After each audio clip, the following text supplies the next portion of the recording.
To me, everyone's a witch. It's just dark and light. The kingdom within yourself. What you put out will come back. Whether you call it God's law, universal law or whatever, or karma. To be a witch is to treat people how you want to be treated. The whole point of why I wanted to do this was I don't believe so much in witches, not because I'm ignorant, just more I don't know that much about them. So if I was to go home and become a witch now, what would you say the first spell to practice would be? I wouldn't advise anyone to practice spells. Yeah, right. So what spell have you brought for us today? This is a banishing spell. It's like a kind of version of a hex or a curse. Just gonna pour some salt around.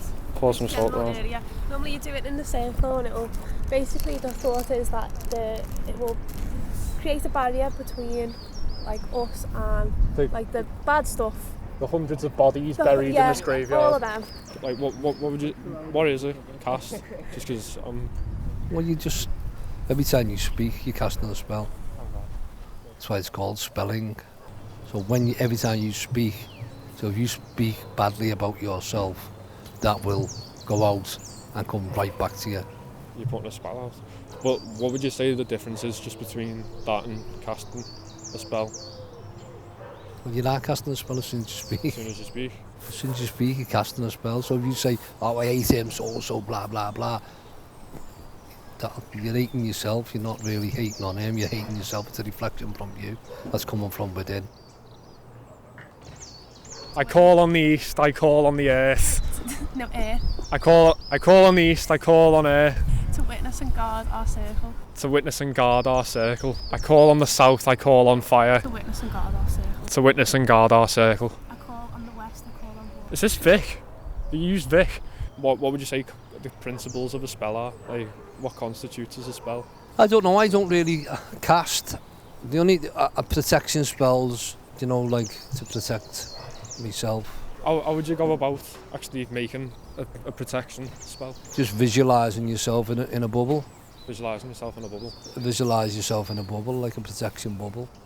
So is that it? That you just close your mind? I just visualise myself in a bubble where nothing can penetrate. I've interviewed another witch, and what I came to realise was some of the things that he was saying were, to me, sounded so vague that you could sculpt them into pretty much anything. Which is why I think it attracts so many people, because there's no set rules. You can do what just feels right within you. Yeah. And that's kind of why I love it. I'm not like held down by anything. I set my own rules and I do it how I want to do it. Yeah. Rather than being forced to do something I hate or will. Do you think witchcraft is purposefully quite vague for that reason? Yeah, I do. I do think it's because of that, because it is a practice that's so personal. You can sort of make it up as you go along type thing. Yeah. So you've obviously got Catholicism and you've got witchcraft, and those are two very different avenues, but I believe both of them adhere to giving you a sense of identity, which is really important just in the whole thing of selfhood. But what would you say the main differences?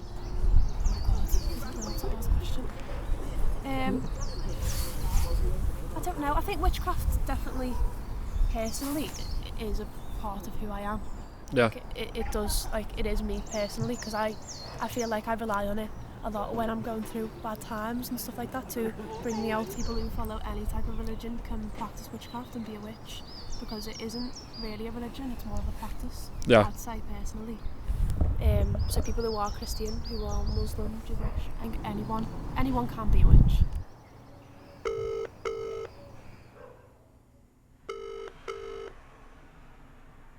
Welcome to the Metropolitan Cathedral, Liverpool. If you know the extension number you require, please dial it now. For all other enquiries, please hold for assistance. Hello, Cathedral House. Hi, could I speak to Father Peter, please? Speaking. Oh, hello. I'm currently making a documentary. It's just about what draws people towards different types of faith. So, like, we interview people who are interested in witchcraft. Oh, right. Yeah. And then I was wondering if you'd be available for an interview. And what's it for? Witchcraft. Right. Okay. Who are you? Father Peter. Hello? Hello. When I was speaking with the witches, Yes. everything was saying if they didn't like something or they wanted something to happen, instead of praying, they do a spell, but it's that ritualistic elements of visualising what you want and then sort of emphasising it to yourself. Mm-hmm. I'm gonna put it on my fingers and I'm gonna like do it up this way, and it's almost as if like you're taking all that bad energy and you're throwing it away type thing. Onto the fire. Yeah, exactly. That's basically what it is. For me, what this kind of looks like is it's visualising what you want to happen. So That is literally you've got it. Like it is Yeah. just visualisation, like putting it out into the world. But what I took it was just a translation of what you'd see as traditional prayer, because it's still the visualisation of declaring what you want, what you're sorry for, and admitting to yourself. So what took away is it being a sense of giving the individual a sense of control, or establishing a sense of self. I think faith in organised religion, especially the Christian faith, gives us that framework, gives us that language for prayer. Yeah. And I think that's very helpful. I think we all believe in something, and you see it in people who have almost made a religion out of not believing in God, that there is so much effort that they're willing to put onto this idea of actually there isn't a God, that there's still a desire to believe. And you see it even in the most remote civilization, there is a desire to create a God or a spirit, and without any input, they know there is something from outside. Knowing that we are not the fulfillment of our lives, but someone else is. How that forms itself may be very different and may be wildly different. And so the fact that there are people who have gone from organised religion to these new age spiritualities does indicate that there is a spiritual yearning for each of us. We are all searching, and we need to long for truth that will fulfill that. And so I think rather than making something more vague so that we manage to fit into it, we need to question ourselves and question our experience. Because if I'm creating God in my own image, if I'm creating a spirituality in my own way, then I am making myself God. So in understanding who we are able to understand who God is.